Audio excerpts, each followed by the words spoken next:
So hey guys, welcome back to Bytap Tech. और आज की इस वीडियो में हम बात करने वाले हैं आईफोन के बारे में। तो आज हम बात करेंगे कि आईफोन की सेल्स का इतना बढ़ जाने के पीछे का रीजन क्या है और आईफोन कितने पैसे कमा पाता है अगर हम बात करें Xiaomi से, अगर हम उसे कंपेयर करें तो चलो सबसे पहले बात कर लेते हैं रेवेन्यू की कि आईफोन अपने देखो जो इंडिया के अंदर है ना, आईफोन का जो मार्केट शेयर है वो सिर्फ 2 से 4% के बीच में आता है।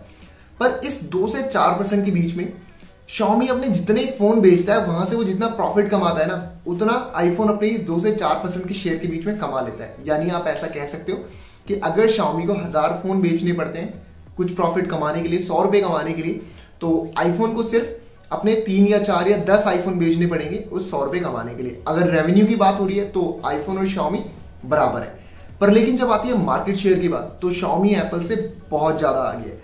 बट लेकिन अगर मैं इन कुछ रीसेंट सालों की बात करूं, जैसे 2018, 2019 और 2020, अगर एक स्टैट्स के अकॉर्डिंग जो एप्पल है यानी जो आईफोन के शेयर है मार्केट के अंदर लगातार बढ़ते ही जा रहे हैं। और इसके पीछे का रीजन है एप्पल जो अपने नए स्टेप्स ले रहा है, जो एप्पल की स्ट्रैटेजी है इसके पीछे। अब ऐसा क्यों हो रहा है? सबसे पहला रीजन तो आप सबको पता है कि मेड इन इंडिया, इस वजह से एप्पल सस्ते होते जा रहे हैं। जितनी ज्यादा एप्पल के प्रोडक्ट्स हमारे इंडिया के अंदर बनेंगे, उनका जो कॉस्ट कम आएगी तो हमें सस्ते मिलेंगे, और सस्ते मिलेंगे तो लोग उन्हें खरीदना पसंद करेंगे। और ये बात तो आपको ही पता है, मुझे भी पता है, एप्पल के प्रोडक्ट खरीदना सब लोग चाहते हैं। रीजन यही है कि नहीं खरीद पाते क्योंकि वो बहुत ज्यादा कॉस्टली होते हैं। पर लेकिन जैसे ही वो इंडिया में मैन्युफैक्चर होना शुरू होंगे, ऑब्वियस सी बात है कुछ तो रेट गिरेगा। हाँ, सस्ते तो नहीं हो जाएंगे बट लेकिन कुछ प्राइस तो गिरता ही है। 5-6 हज़ार रुपए, 10 हज़ार रुपए तक का फर्क आपको देखने को मिल जाता है। पहला रीजन तो ये हो गया।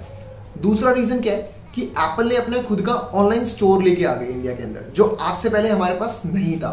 इससे फायदा क्या हुआ? इससे ये फायदा हुआ कि लोगों ने अब एक बंदा उनकी ऑफिशियल साइट पे जाके परचेज करेगा, ट्रस्ट ज्यादा होगा। दूसरा, जो हमें इंटरनेशनली ऑफर देखने को मिलते थे, जैसे जो ऑफर हमें यूएस में देखने को मिलते हैं, स्टूडेंट के लिए जो 10% ऑफ होता है, वो ऑफर हमें इंडिया के अंदर देखने को मिल गया। आप अपने हिसाब से कस्टमाइज करवा सकते हो, ये सारे ऑफर हमें देखने को मिल गए जो कि आज से पहले हमें देखने को नहीं मिलते थे। तो लोग और ज्यादा अट्रैक्ट हुए इस तरफ। और दूसरा, उसी के साथ साथ एप्पल आज से पहले क्या करता था, थर्ड पार्टी को अपने फोन देता था और वो यहाँ इंडिया के अंदर सेल करती थी। बट क्योंकि अब उसका ऑफिशियल स्टोर आ गया और वो ये सारे ऑफर देने लग गया, तो जो आज से पहले जो थर्ड पार्टी जो कंपनियां हुआ करती थी या फिर आप कह सकते हो शॉप्स हुआ करती थी, जो हमें ऑफर नहीं प्रोवाइड कराती थी, अब क्योंकि उनको भी अपनी सेल करनी है तो उन्होंने भी हमें ऑफर देना शुरू कर दिया। यही सारे स्टूडेंट ऑफर वगैरह वगैरह, ये सारे ऑफर हमें मिलने शुरू हो गए। अल्टीमेटली रिजल्ट क्या आया? रिजल्ट ये आया कि हमें आईफोन सस्ते होते हुए देखने को मिले और लोगों ने परचेज करना पसंद किया। उसी के साथ साथ अब क्या हो रहा है, जैसे कि आपको पता ही होगा, सबसे पहले आईफोन SE से बनना शुरू हुए थे इंडिया के अंदर, बट अब धीरे धीरे आईफोन 11 तक इंडिया के अंदर बन रहा है। और अब ऐसे रूमर्स आ रहे हैं, या फिर आप कह सकते हो रूमर्स नहीं, आप कंफर्मेशन ही समझ लो, कि एप्पल इंडिया के अंदर इतना ज्यादा इन्वेस्ट कर रहा है और अब आफ्टर आप कह सकते हो 2 या 3 महीने बाद इंडिया के अंदर आईफोन 12 भी बनने लग जाएंगे।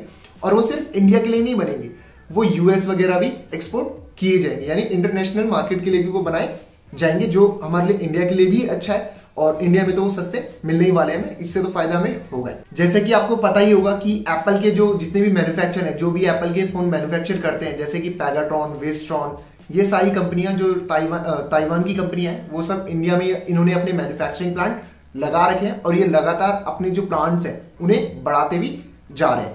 और तो यही सारे रीजन है जिस वजह से हमें एप्पल इंडिया के अंदर सस्ता देखने को मिल रहा है और लोग इनसे परचेज करना भी पसंद कर रहे हैं। और एप्पल की क्वालिटी तो हम सभी को पता है, तो उसमें तो एप्पल कोई कमी छोड़ता नहीं है। कस्टमाइजेशन वगैरह जो चीज हमें बहुत बढ़िया देखने को मिलती है एप्पल की, तो वो सारी चीजें हमें उसी के साथ मिलती भी है। सो ये थी आज की हमारी वीडियो कि एप्पल इतना ज्यादा ग्रो कैसे कर पा रहा है इस पैंडेमिक के टाइम पे भी। क्योंकि पैंडेमिक आया था, सबको ऐसा लगा था कि अब क्योंकि देखो जो एप्पल आता है ना, वो एप्पल एक लग्जरी गुड के अंदर आता है, बट स्टिल एप्पल ने अपनी मार्केट बचाई और लगातार ग्रो भी कर रहा है। तो इसके पीछे का रीजन है खाली एप्पल ने जो स्टेप्स लिए हैं, जो एप्पल की अच्छी स्ट्रेटजी रही है इंडिया के अंदर। और अब इंडिया के अंदर एप्पल बहुत ज्यादा फोकस भी कर रहा है पहले की कंपैरिजन में। सो दैट्स इट गाइस, ये थी आज की हमारी वीडियो। और अगर आपको ये वीडियो पसंद आई तो please hit that subscribe button और बेल आइकन को भी दबा देना, ताकि आपको हमारी वीडियो की सारी नोटिफिकेशन मिलती रहे।